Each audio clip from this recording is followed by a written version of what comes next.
So then we are back with more understandings from the time of the Second Tabernacle services, where we find ourselves studying the holy manuscripts of the prophets of Yahweh from the Aramaic English translation of the word. This translation comes from the original manuscripts and then from the lineage of Yitzhak,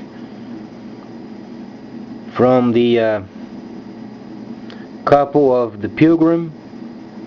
As we understand, there are areas where we find teachings and learnings from the first son of Awraham and then also the second son. And it's truly important having the Creator speaking with us in terms of what is yet in the future and the importance of yet the kingdom to come government. So then we lined up ourselves properly with the birth of the Messiah as then the person completing the pilgrimage that ever since started with Awraham. These days where we find ourselves then understanding this world and what's coming in the future, the time truly is very near. There is roughly 20 years left, not even 20 years. And then indicating the time of the autumn feast as we study then the manuscripts of the completion of the son of the pilgrimage.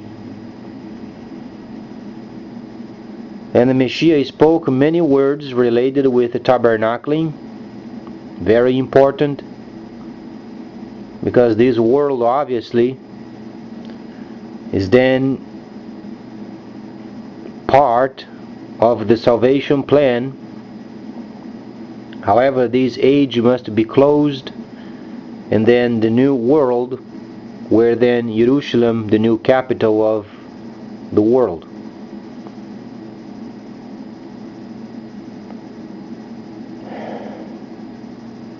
So then these days where we find most of the government then being taking themselves by over the border abuses. There are many countries in this world where people are very discontented, and some governments are ridiculously involved in some of the disgusting practices of leaders and rich people in a government. And what would be then the opinion of Awraham, understanding then the plan of the Creator, and how would he react with such disgusting situations of this world? Because there is a defined understanding of what the Creator then taught through the patriarchs. Awraham obviously being the first person having the understanding of the Creator. But then we as people, what are we doing with the understandings of the first patriarch? Are we taking seriously the way he lived his life and the way he taught his sons? Or are we then taken away by our own lusts and destroying what Awraham started?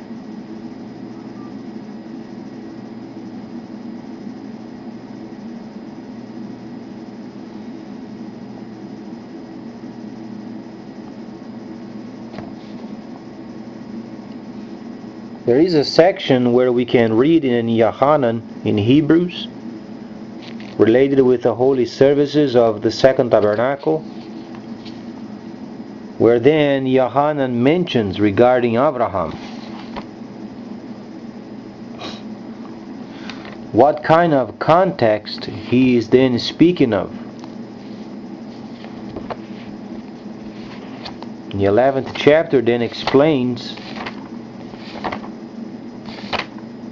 and reminds us of the pilgrimage of Awraham, because Yohanan was explaining to those cities in Asia Minor, those cities were in sin, and then he was explaining, giving these understandings to those Levites so they could perform their duties. And obviously, they had to have an understanding of where Abraham comes from. So then we read a section regarding then Abraham. Then it stated, by faith then Noah, when he was told then that would come a destruction, he feared, and he obeyed what Yahweh had told him to do. Obviously he had a section of dreams. Those dreams he had visions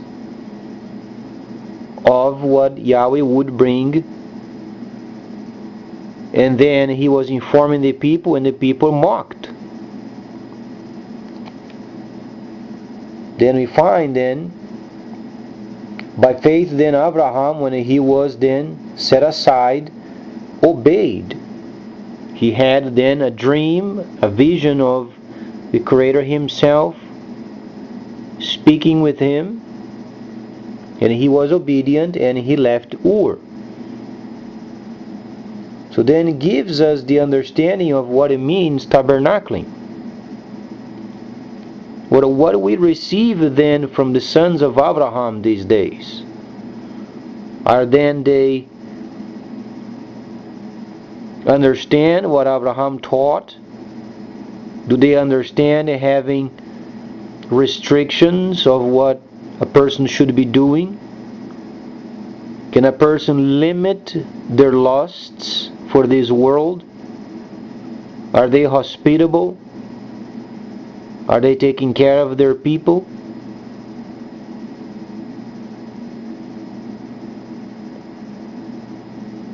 Can they forge for themselves limitations so they understand where Abraham comes from?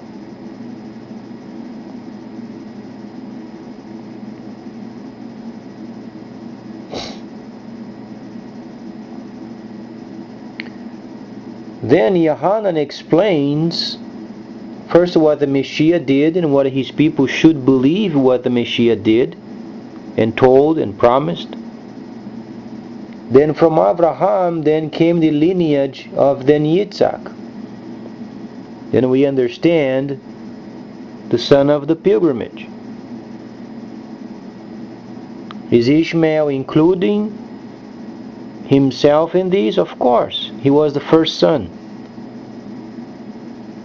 He is included. But then we must remind ourselves we are during the time of restoration, and then the Creator is simply showing in order of birthright what should be taking place, so then people understand the government of the kingdom to come. This world is going to be destroyed.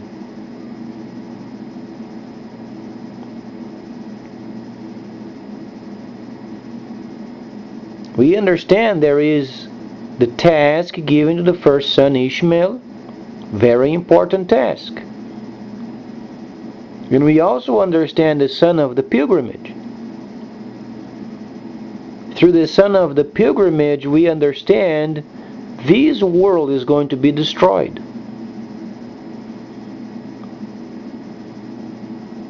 In our belief in the Messiah from the lineage of Abraham,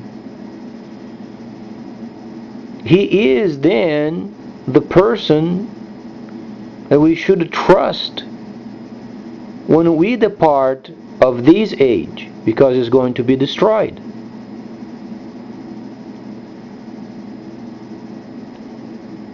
So then the Creator is making sure the anointing he bestowed upon Abraham then is balanced.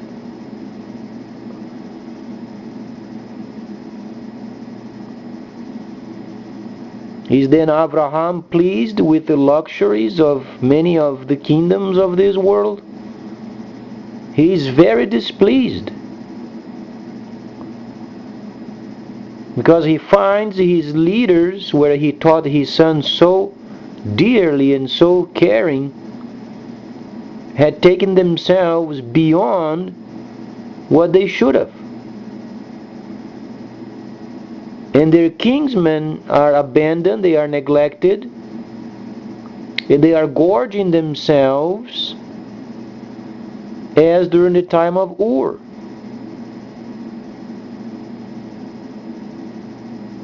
So Abraham, if he was returning today, he would find his own descendants as if he was in Ur. You find gambling beyond limits. You find sex beyond limits. You find lying religions beyond limits. Expenditure of the money of the people beyond limits. What a person concludes, if Abraham would return today and would visit his descendants, mostly he would find them disgustingly precisely as it was during the time of Ur.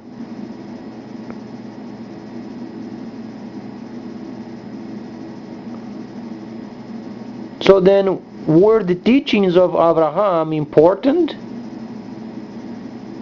or they only being used for their own gain?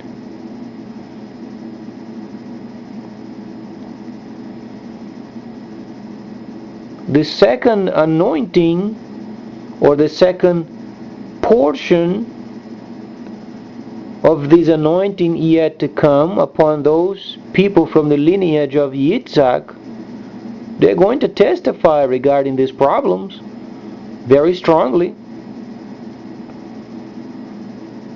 Not condemning, but showing the world where then the first covenant with Abraham, what it meant, and how people should live.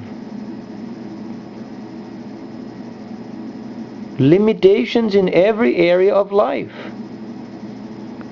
But then some of the leaders, they have no limit. They not only spend themselves and destroy their lives, but then they take with them the riches of others. And they have no limits. How would you define the teachings of Abraham in these kinds of conditions? And a step further, can the people be trusted then with a kingship where then there are only abuses?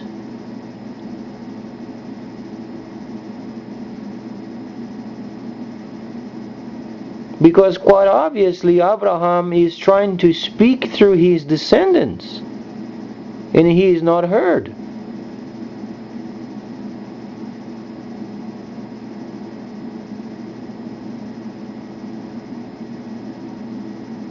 Abraham taught his first son balance. If you read the manuscript, you find there is a balance, because he did mention regarding the Creator.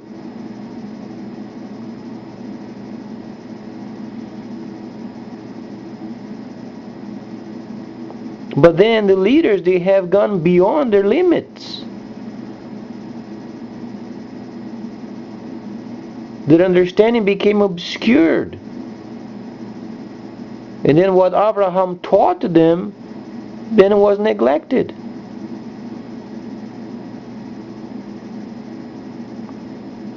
So then from the teachings of Yohanan, from the second son and the Yitzhayelic lineage, we find Abraham over there.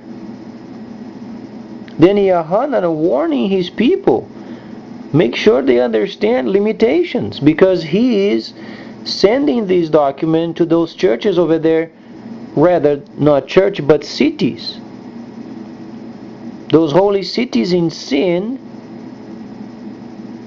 to make sure they understand the limitations. So then the pilgrimage of Abraham would not be wasted.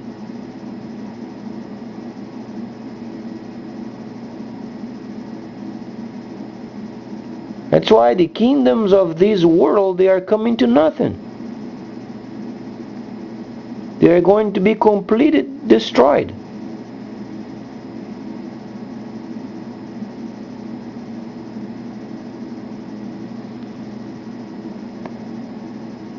So So what can we understand of this time of restoration from the very start when Abraham had the covenant with the Creator? Are there points where we should learn from the lineage of Yitzhak? Absolutely. The lineage of Yitzhak shows us that this age is going to be destroyed. There is a reason why the lineage of Yitzhak shows the pilgrimage, the continuation of the pilgrimage until the new world then is formed. Because then the pilgrims have taken a detour away from this world system, showing yet the government of the kingdom to come.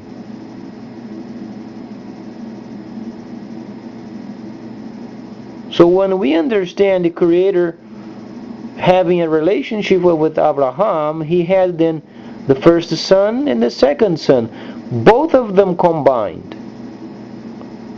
Must have the balanced understanding of the Creator.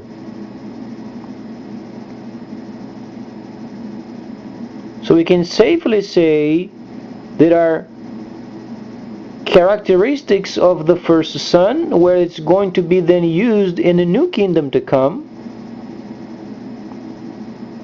and there are characteristics of the second son that's going to be used in the new kingdom to come. Both of them.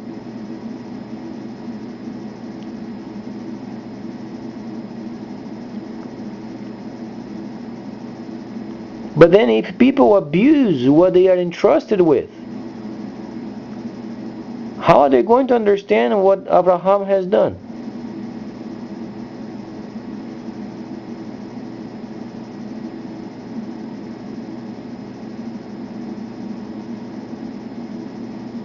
Abraham was a very humble person,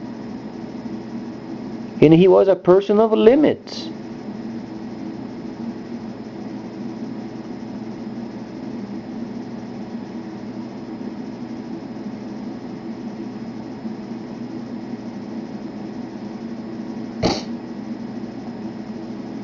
And then Yohanan continues on and explaining of the holy cities.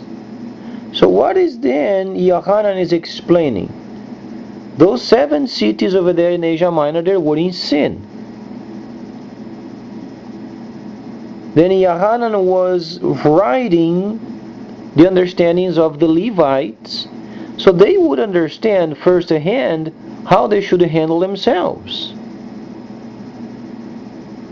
But the context is then the holy city, because he is indicating the preparation for the autumn feast, and then later is going to come another kingdom and shall endure forever.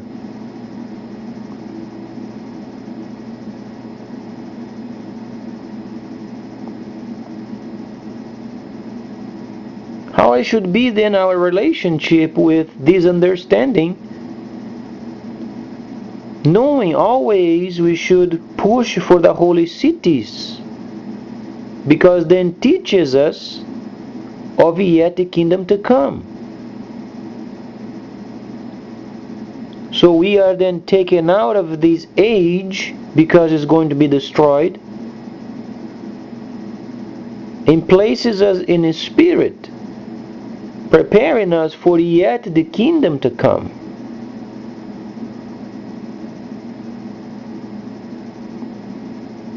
But then when people they are in leadership and they take upon themselves on their own,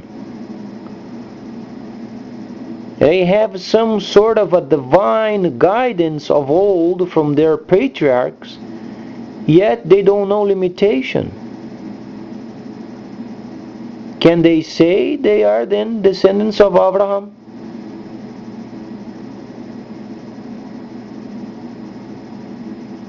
Would Awraham bestow money and sex and gambling, cars and the junk of the world?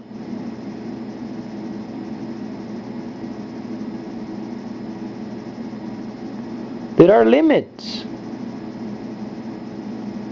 And God, the true and merciful, understandable, true and merciful. If you do know that you are abused and you go beyond your means, wasting then others' resources, can you be a person bestowed with mercy? You know that you do not bestow yourself with mercy, but you understand that there is mercy, but you're not part of it. You don't deserve mercy. Because you know the limitations and you go beyond what you should be doing. Should you be entrusted with mercy? God, the great and merciful?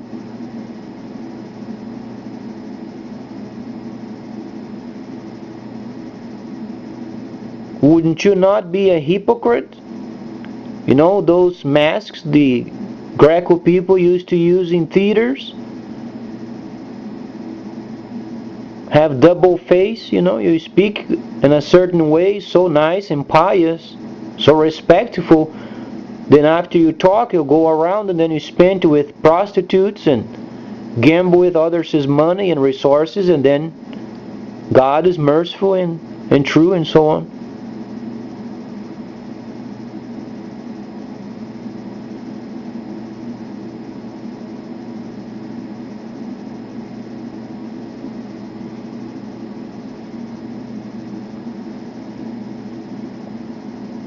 From Abraham we understand he was a person, he endured.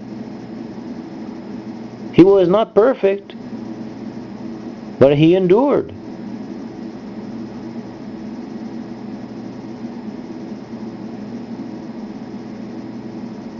And many of the sons of Abraham are complaining. They are groaning with despair because they are bearing the burden of the lack of limitation of a lot of families that they can't handle themselves.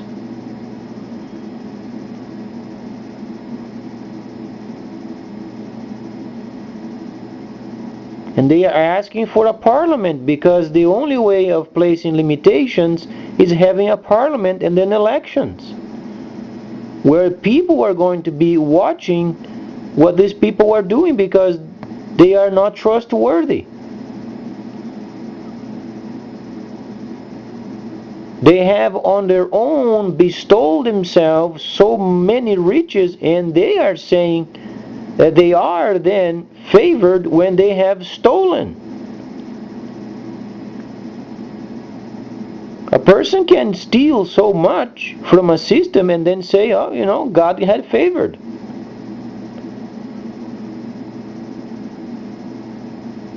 But where is then the personal limitation? Where do you find Awraham in the midst of it?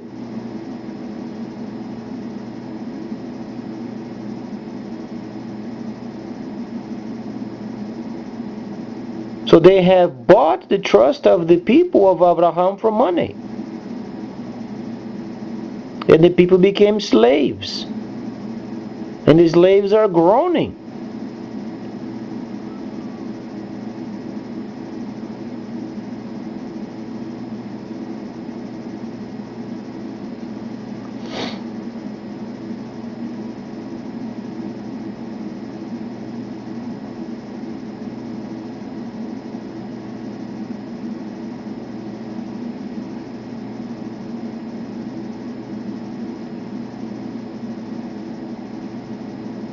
So then we should reflect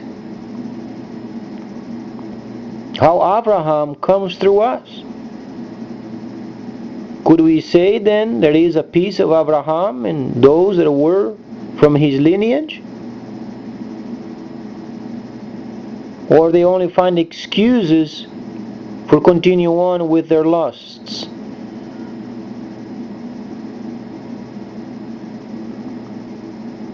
Either you are from the world or you are from Awraham. You can't have both. If you say you are from the lineage of Awraham, you must have limitations, and you have to be kind with your kinsmen.